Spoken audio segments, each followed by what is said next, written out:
could be back in the rear end area. The crew going to work, they're going to look at the axle because they think that might be indeed what it is. He might have snapped an axle here. Oh, and a trouble. Oh, we have a car upside down, rolling down the racetrack. That's the number 48 car, driven by Greg Sachs. Looks like Lake Speed. Lake Speed also involved. Greg Sachs' car on its top. However, we can see movement inside the cockpit. We believe there's a small fire burning in the engine compartment. It looks that way on top of the engine. And there we see Greg crawling out from the car. Yeah, boy, get out of there. Atta boy. Oh. So that's always good to see the driver come out after a crash of that sort. He doesn't have a helmet on. Well, he had to take it off because of the radio. Climb out. Now he wants to go back and help Lake Speed to see if Lake's okay. Checking on him. He pulled his helmet off to because the radio. In turn number 1, and again, we're going to be delayed considerably because the wall has given away once again. Wow. Okay, let's take a look at what did happen. As he went into turn 1, he was on the outside. It looks like Lake Speed might have lost an engine. At least he lost the car, and Greg hit him, and they both head through that wall. Greg Sachs hit it hard with the right front, and then the car gets upset and starts rolling over as they come down off of the wall. Barrel rolling. Look how high it goes into there, comes back down. Oh, over and over. God, for Winston Cup cars and how strong they are. Look at that thing. You can see the fire, Benny, under the hood of the car, and then it rests back on the top.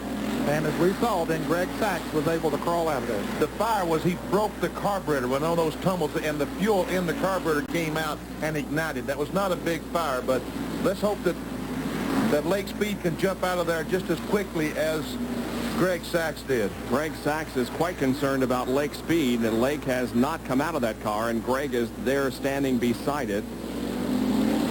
We'll have a real-time replay, and this will give you an indication of exactly how hard the car hit. You can see Lake Speed's car number 83 down on the inside as he lost speed. He really hit that wall hard. Every race car driver that retires from racing and quits racing ought to come up and watch some race from inside the TV booth, because he'd never go back to it. That's for doggone sure. It's a lot different up here. It really is. It's a different ball game up here, folks, than it inside those cars. Kyle Petty is coming into the pits, and Jack Arute will report on this stop. Rookie. Let's go to Jerry Punch, who can tell us about Lake Speed. Well, gentlemen, I've been up with the Lake Speed crew here up pit road and talking to him, and apparently Lake had radioed to his crew chief, Robert Harrington, that he's complaining of some pain in his shoulder. He is awake and alert, and apparently quite a... Not seriously injured. Now, we're going to replay this once again and try to make a determination as to whether maybe Lake was nudged by the 44 car.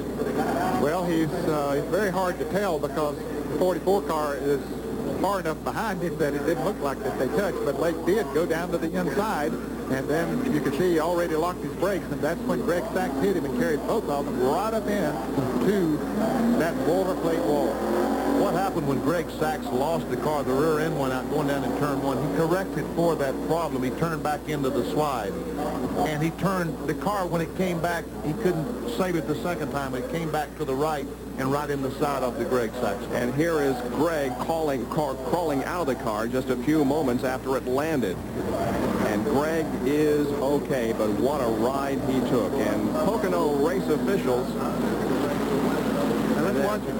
He goes down to help Lake Speed. He sees that he's okay. His car has stopped burning, and he looks in to see how Lake Speed is. Let's go down to Jack Arute on pit road. You know, we've seen 2 accidents now, and we've alluded to 3 here where they said... From the German worldwide feed or just the U.S. feed? Just the U.S. feed. Oh, okay. There's Greg Sachs' car, and you can see the incredible amount of punishment that thing took as it barrel rolled down the first turn area. And here it is once again. He and Lake Speed get together, they hit and go straight in the retaining wall. It gives just enough that Greg Sachs gets on top of it, starts rolling on the racetrack. Look how high he was, 4 or 5, 10 feet high, I don't know. Was a little fire under the